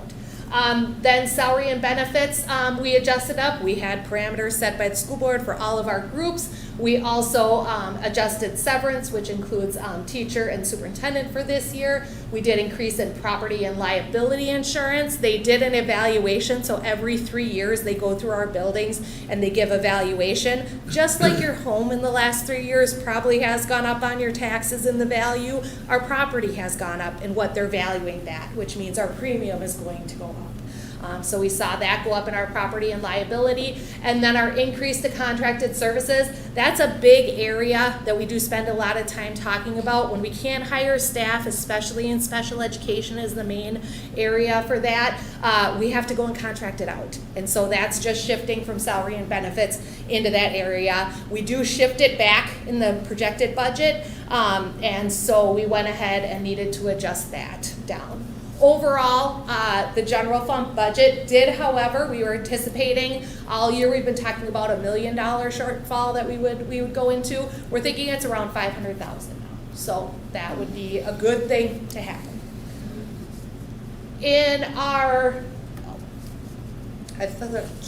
All right, I can go ahead and go through since we're still in the general fund. This is what we present at our budget meetings, finance committee meetings each month. So what it is just an overall where we are at with spending. So when we talk about, you had a great comments on your survey for the School Boards Association. Member Antonsen, and this is kind of our way to kind of gauge that, right, with our budget and everything. So again, just looking at what we're able to do with our budget status, we always start with 3 school years back. So the 22-23, I'll give you a hint, and I tell the committee every month, the numbers are on the last line, so you don't have to memorize them. But again, we just look at what % spent are we at the certain times. This was for the May meeting, finance meeting, so we did it through April 30th, and so we just went ahead and in 22-23, salary and benefits, again, make up that huge part of the pie, the blue and the purple, and so that's where we look the most. So 72% spent in each one of those areas. We did see in 22-23, we were highly over already in our purchase services, supplies, and capital. And then the last category, around 66% overall, 80% spent. In 23-24, again, looking at 73% for those salary and wages, 76% for the benefits. Overall, the other areas, purchase service was only at 63%, supplies and materials at 80%, our capital expenditures were at that 100% mark. And again, I'll just note that in these years, when you see $2 to $3 million, that's when our LTFM adjustment was happening. So we couldn't spend any money out of the general fund on our long-term facility maintenance. We could only use bond dollars. And so that's why you're gonna see that number jump significantly for those that don't hear about it in the finance committee all the time. Overall, 73% spent that year. Last year, again, we see that come into play with the capital expenditures, and so we were able to go ahead, be 70% in employee benefits, 74% in 70% in wages, 75% in benefits, overall 71.4% spent. And then when we look at this year, overall 72, so again, right in line with that salary and wages based on the revised budget numbers. Employee benefits, 72, 76, 75, and then 76% spent. Overall purchase services and right in line with where it's been, 80%, 83% in supplies and materials. Capital expenditures, that 98%. Again, we're still working to just solidify the exact number we get for long-term facility maintenance, so a little bit still goes between construction and the other. And then the interest, as I said, 66%, which is similar to the previous, the 23 school year. Overall, 75.38% spent. So overall, right in the ballpark of where you want to be. We've gotten our 3 payrolls in, which we work within the committee and everything. But overall, with the revised budget, we feel good about being on track with where we're at for our expenditures. Enrollment, we always talk about, because as we said, that is really 60% of the revenue that we get in is based on enrollment. So I mentioned earlier when we talk about starting, so we start with the yellow category is where we ended the previous school year. So we were at 55-45. We saw a very strong summer into September, October, being above that number. And then we started to dip down as we reached February to get closer to that 55.05 is the number that we ended up being in the budget for what we have for enrollment. And then we saw that as the year went on, March, April, May, June, we get below that number. So again, we get credit for the kids that were here at the beginning, and then we're taking them away down here, and so it meets in the middle, and 55.05 is the number that is in our number for estimates for K-12. So again, we do have early childhood numbers that add to that, and also some early childhood and some VPK, so voluntary pre-K. And I would add that there's been years where enrollment's been down 200, 150, 100. So when we say enrollment is stabilizing, we're not gaining necessarily, but we're No. stabilizing enrollment.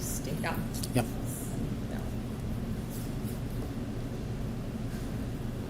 Awesome. All right, so that was the budget revision.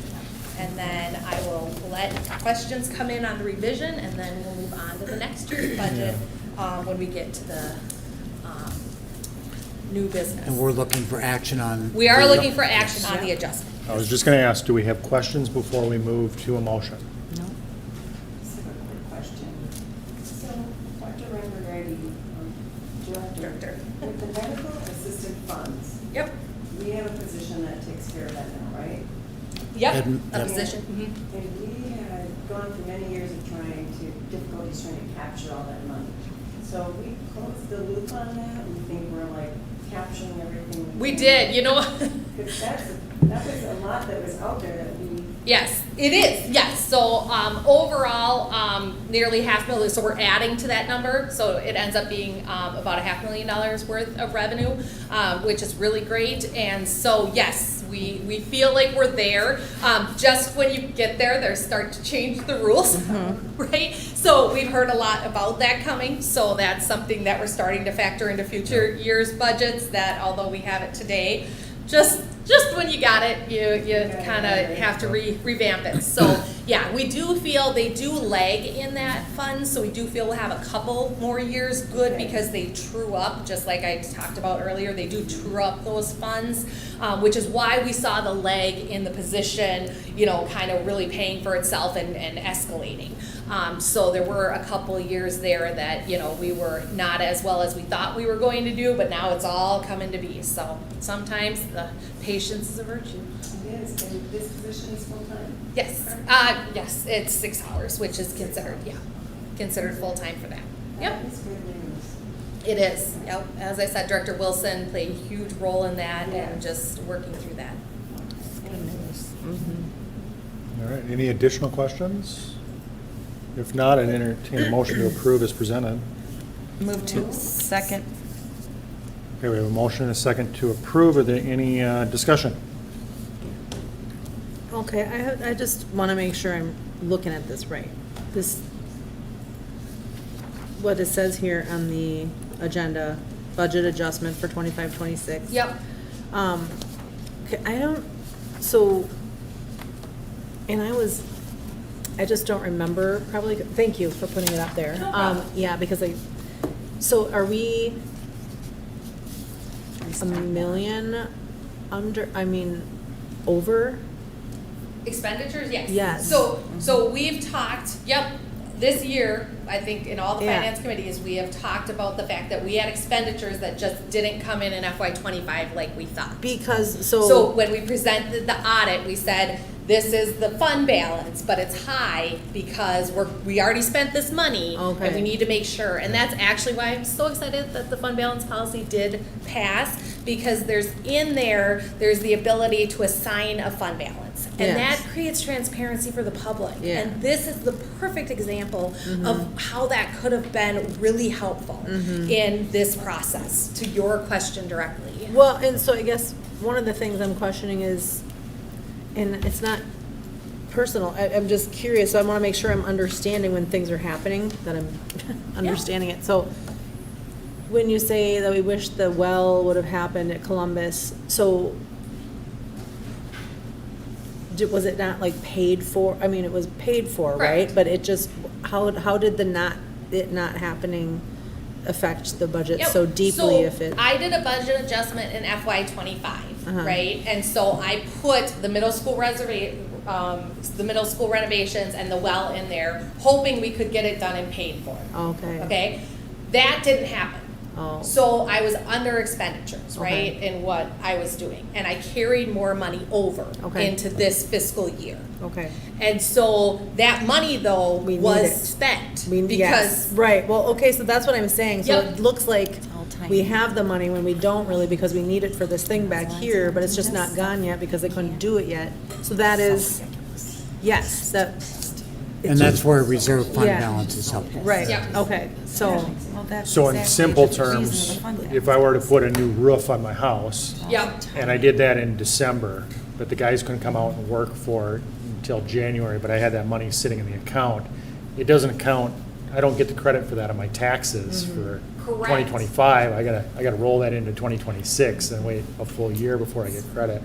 yep, the work So- has to be complete. thank If I'm- You can't prepay it. Like Yeah, so if I'm that's- following this correctly, Yeah.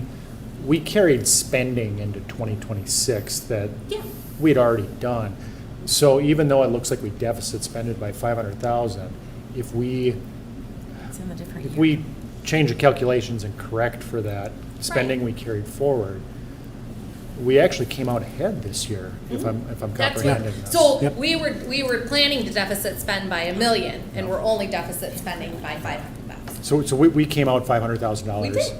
Ahead of what we thought. in the black Right. versus, well, You- Based on projections. based on our But it doesn't- projections or based on our expectations at the Yep. beginning of Yeah. the year. And again, that special ed tuition adjustment was a huge part of that.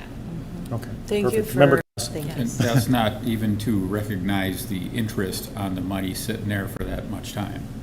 And that's why we did the adjustment, yeah. Interest. I mean, yes, we gained additional interest on that, yep. yeah. Okay. Can I just say Yeah. that's also an example of why the influx of money. You can have expenses that are meant for 1 year that roll over to the next. Same thing with money coming in that's meant for 1 year that might go. So I'm just saying that is the exact situation of why I was against that remediation in our policy, just because of this exact thing, so. To that point, though. That's To why that we- point. That's why we based our calculations off of projections. And I think that can be made. better. Yeah, just But, saying, just saying, that was, yeah, I appreciate you, yeah.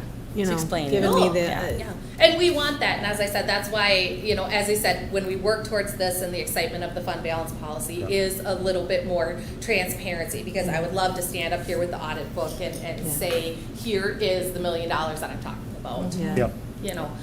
in writing. And, Yeah. and that's really great. Explain it. Yeah. Yeah. No, the presentation was extremely helpful. Yeah. I feel that I understand it better than when I went through it myself now, so Yes, thank you for doing absolutely. that. Thank you so 100%. much. You're Any very other- good at explaining and laying it all out. I Layman just love it. terms. Thanks. Yeah. Any other discussion on the motion to approve? If not, Member Clerk, will you please take the roll call? Motion to approve the budget adjustment for 25-26. Member Antonsen votes aye. Member Castle. Aye. Member Corcoran. Aye. Member Rebbeline. Aye. Member Christensen. Aye. And Member Tyson. Aye. And the ayes have it. Awesome. We will bring Director Enberg-Eide right back to talk the LTFM plan for 916. Yeah, and you might have even better information than I do, but this is, so as a member of the 916 district, they have the ability to do their long-term facility maintenance, just like we do as a district. They are capped at the per pupil, unlike us as a 1A district that can go above that. So once they set their LTFM budget, they divide out based on enrollment, what the amount is. Our amount for this year is $38,271. And so with that, I would recommend approval of their plan. I don't know if there's any more. I don't get a ton of detail on exactly their projects, but No. yeah. Member Tyson? Yeah, so given that Yeah. segue, Member Chair, you're serving on 916 with Yeah. Did you know what they're working on now? It has to do mainly with like renovations and improvements to the buildings. I know I brought, I think of a specific example, I brought like $1 million to the board about changing doors. Just because that was such an anomaly for me, I sat there and how can doors cost $1 million? But it's projects like that, and they also got a new space that required a lot of renovation, so they can move into that space. And I believe they're gonna use some LTFM dollars for that. But it's not, at least not, if I'm remembering correctly, it wasn't we're building a new facility or we're doing this, it was all Their funding is upkeep very and- limited.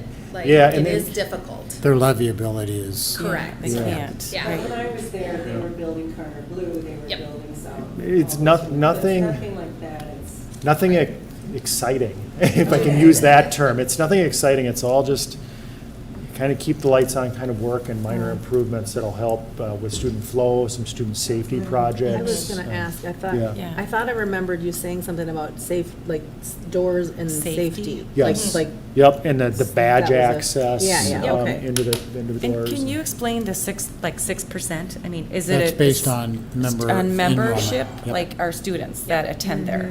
Yes. No, Or not? oh, enrollment. Nope, Enrollment. nope, nope. Oh. Yeah, district population. So, Oh. Yeah. each district Okay. is based, nope, not on the students that attend there. Oh, so Yep. that's skews it quite a bit. I Yeah. mean, we could Well, only but have it's a few ability to students. levy. So again, when you Okay. look at our levy Huh. calculation, the 40 pages Yeah, front, yeah, I just that's the was like- levy. Okay. They, in there is a limit, and it is based on what your population is. And so that is the way that they have to do it, because again, you can't charge a district that doesn't have the levy ability, double what they're supposed to levy, because then it would come out of their general fund. So it has to be a one-to-one ratio of being Okay. able to, what you're able to levy and then what they're asking for. And Oh, to I that see. point, this Okay. is a pass-through levy. This doesn't Correct. hit our general fund. This gets passed through to our Yep. residents. It's Yep. a- Yep. And it is part of the 916 bylaws that were That we have to. created When we're a member, 50 years ago, This is what we do. 46 years ago or whatever, when 916 originated. yeah. That population includes the member districts population, yes. Yep, Yeah. yep. So again, the South Washes of the world are gonna have a much higher rate Yeah. than we do. So again, I think, the sheet is available if you wanna see what other member districts It's- owe. It's But in yeah. there. It's It's a- in Yeah, here. that's what I, Yep. so, Yeah. Yep, but again, it is based on our size. Okay. Yep, and our ability to levy. That would be a Director Wilson question. Yeah, that Yeah. would be, Yeah. I'm just curious. yeah, I don't have that number in front of me. Yeah, and I haven't looked at it recently. It's not a lot. I don't have no, it's 10? less than 200. I want to say it's closer to 100. They offer a lot of they offer a lot of different programming. As our pathways have expanded, we have used less and less of that, We have and very more few in focused on career- special education services. Now they're invaluable though, because I'm going to say when we don't have programming and a student moves into the district or is in need in our district, we want to make sure that that student has the best educational opportunities possible. So again, huge asset to the district, but we don't utilize. They also don't always have space, and I think that's something the board talks a lot about at 916 is, we do have to send to Rum River, we do have to send to a couple other places because they don't. Still, however, we need the placements, so this is. And I'll add to that, They have, yes, they do. and part of the LTFM funding is for expanding space, physical space, Yep. to offer Their new more programming, I students, think yeah. they have out, yep. Yeah, and the last report that we got on the waiting list, I'm trying to remember if it was May, but it's pretty small, and it's moving pretty quick now. It's not, a lot of times the former, or other board members will talk about the bad old days when there was 150 or 200 students on their list. It's not quite to that level anymore, so. I'll get the enrollment numbers, put that in my weekend update. Yeah, I'd like to know that. Yeah, they're very expensive services that we do get.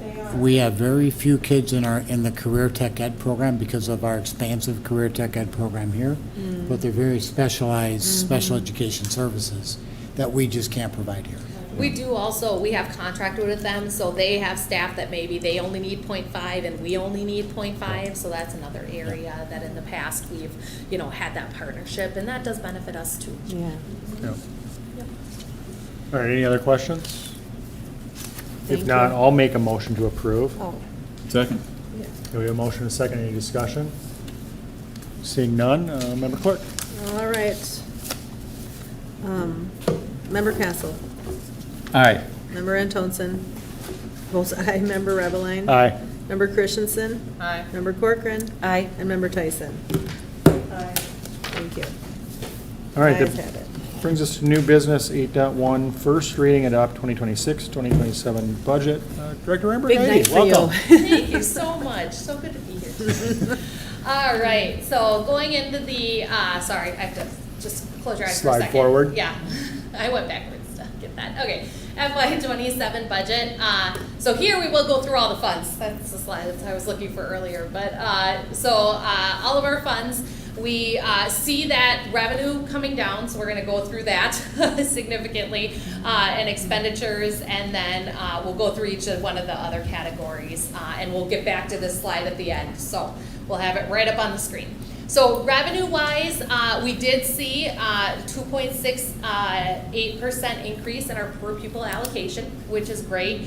We did also adjust that we have a loss of 67 students from the revised FY26 enrollment number. So 5438 is the number that we're going to be dreaming about all next school year to get to.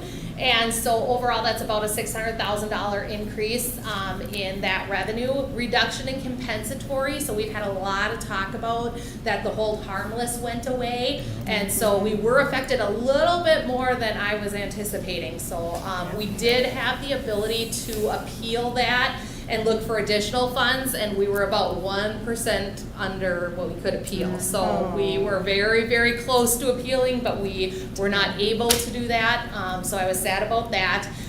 We had to remove the summer unemployment revenue. So again, we said that they made us whole for that third year, but then it's done, and so that's on us. We do see our staff. We work really hard to get them employed throughout the summer as best we can, so we're not because then we get to pay them, and then they just get the partial unemployment, so we get the services.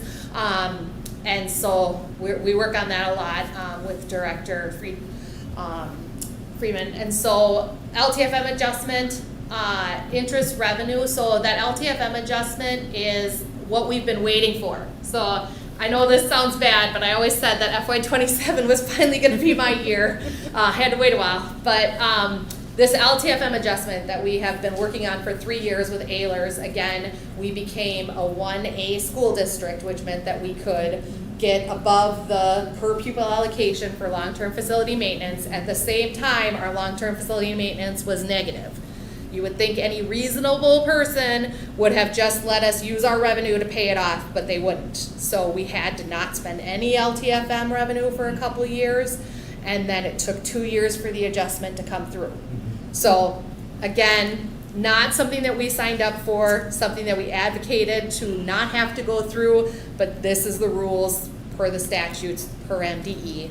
And so we will see 2-point that reduction. So to your point, you're going to see a very big deficit spend. We were anticipating it. We've been holding that money. We have said we're not spending that money. So it's there, and we're going to see our fund balance go down, and we've talked a lot about that. Interest revenue, I just always, bring it back to a more central zone. Looking forward, I don't think we're going to see higher. And Chrissy, just to point out on your first bullet there, the 2.68% of per pupil funding increase is based on CPI.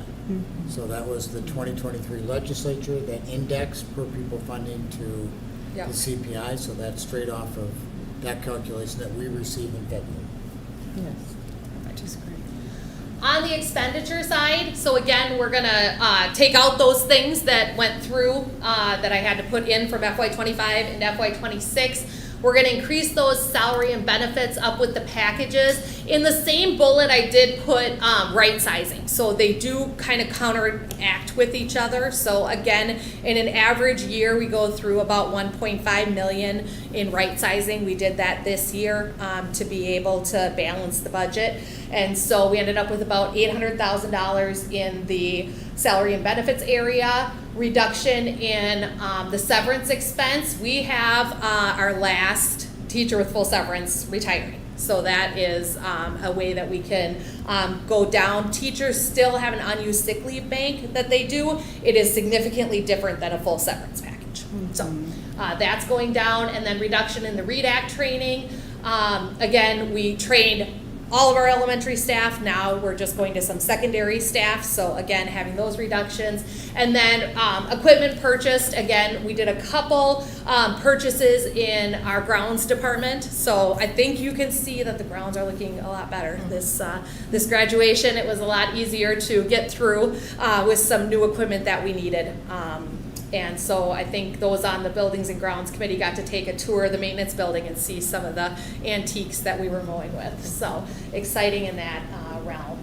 So overall, in the food service fund, the revenue is based on this year's reimbursement rate. We do anticipate that going up a little bit, so you'll see that deficit spending, but not to worry too much. It will increase when that rate increases, and we'll do a budget adjustment on that. Stable staffing in the department, and then again, we'll do the revision based on the final placements of staff, and then also settlement information. So they'll be up when the classified staff comes up, so we'll have to adjust for that.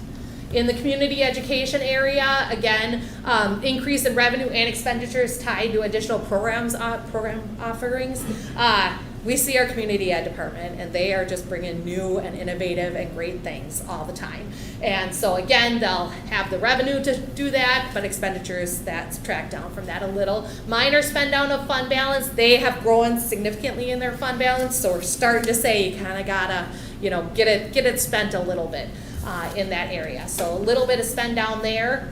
We keep trying to spend it down, but their programming's so good that we end up ahead. It's a good problem to have. It's a great problem to Very have. good. Construction-wise, I did put in here, I did not put in the planned bond sale for FY27. So because we're a 1A district, we typically every 2 years sell the bonds. We've been doing really good on our projects.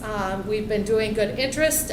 We've been doing good on the bids. So we're not sure it was gonna be a minor sale of bonds. So we're kind of waiting till the summer ends to see if we're gonna need to sell those or if we just wait until 29.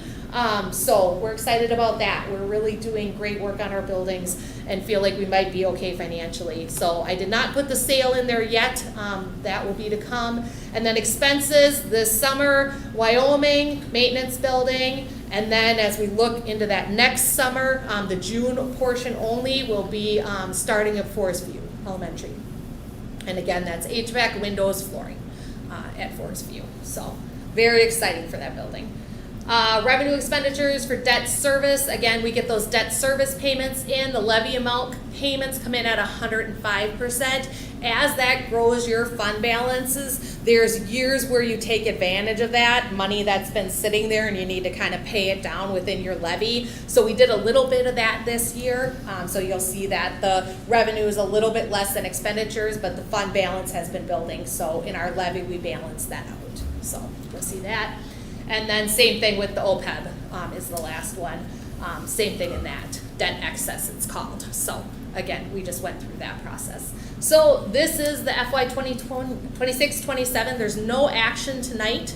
We would just ask that genuinely, if you have any questions, concerns, anything that you don't ask tonight that comes to you in the next 5 days, please reach out and let me know so that we can approve it. It does need to be approved by June 30th, so Okay. our next meeting is the meeting to do that. We get one shot. Yeah. My first question is with that $2.4 million adjustment that we were anticipating here, it looks like it's a relatively balanced budget other than that.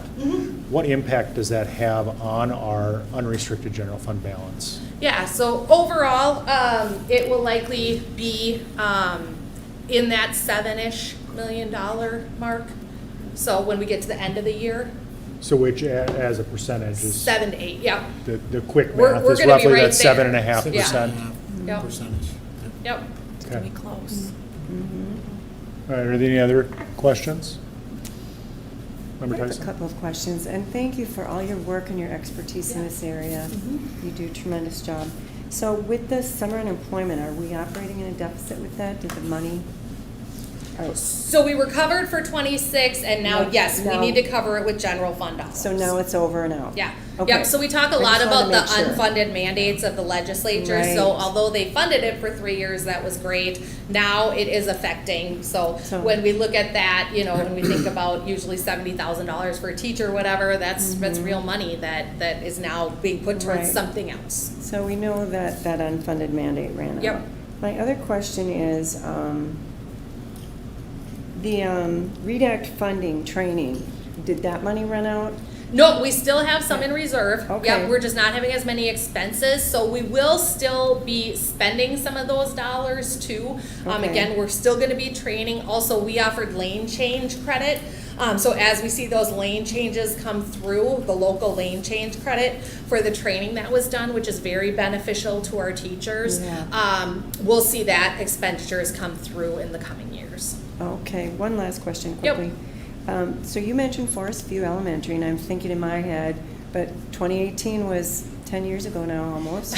So HVAC and flooring, Yep. they got touched with new HVAC, right? Yep, they did for part of the building. Oh, So okay. that's what a lot of our buildings went through. Why we're at Wyoming this summer is because all the external got done with that bond dollar. We didn't have enough to do the internal rooms. So they're getting done this summer. Forest View, very similar situation. The wing that is the new 4th and 5th grade wing now at Forest View, Okay. that's all done, all good to go. It's the primary wing that we need to get done there. Gotcha. Do we have that in all buildings? I assumed that most of the internal HVAC was done. but- Right, most of it was done. After this is, you'll be getting the LTFM plan next time for Forest Lake Schools. And in that plan, you'll see that we do start to dwindle down on the HVAC work. So most of Okay. it is getting done. And after Forest View, we're kind of going through another process to say, okay, we had these 6 projects lined up. That was high school, phase 1, phase 2, Ed Center, the maintenance Okay. building, Wyoming, Forest View. And so now we're saying, okay, we need the next ones lined up. So Gotcha. that's where we'll go Okay. back to our Carl Sanderson and ISG and really And get hone that. in on what those next 6 projects are. All right, well, great. Thank you for the clarification on Yep. Forest View. Thank you. Any other questions? Seeing none, I'd entertain a motion to adjourn. So moved. Second. Any discussion? Seeing none, all those in favor signify by saying aye. Aye. Those opposed? We are adjourned.